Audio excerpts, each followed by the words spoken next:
चुड़ैल की खूनी गांव के किनारे बसी एक पुरानी हवेली के बारे में लोग कहते थे कि वहां एक चुड़ैल रहती है। कहते हैं कि जो भी उस हवेली के पास जाता है वापस लौटकर कभी नहीं आता। लोग उसे चुड़ैल की खूनी हवेली कहते थे। एक रात चार दोस्त राहुल, पंकज, सीमा और अनिता ने तय किया कि वे इस रहस्य का पर्दाफाश करेंगे। वे सभी साहसी थे और भूत प्रेत की कहानियों को झूठ मानते थे। पूर्णिमा की रात को चारों दोस्त टॉर्च और कैमरे लेकर हवेली की ओर निकल पड़े। हवेली तक पहुंचते ही हवा का झोंका और अजीब सी सर्दी महसूस हुई। दरवाजा आधा खुला था और अंदर अंधेरा पसरा हुआ था। जैसे ही वे अंदर गए एक चीख सुनाई दी। आवाज इतनी डरावनी थी कि अनिता का दिल बैठ गया। पंकज ने हिम्मत दिखाते हुए कहा, यह सिर्फ हवा का खेल है, चलो आगे बढ़ते हैं। वे सभी धीरे धीरे हवेली के अंदर गहरे जाने लगे। दीवारों पर अजीबो गरीब चित्र बने हुए थे और खून के निशान हर तरफ फैले थे।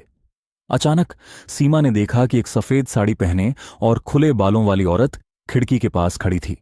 वह पलटी और उसकी आंखें जलती हुई लाल थीं। तुमने मेरी शांति भंग की है, वह औरत जोर से चीखी। उसकी आवाज से हवेली की दीवारें कांपने लगीं।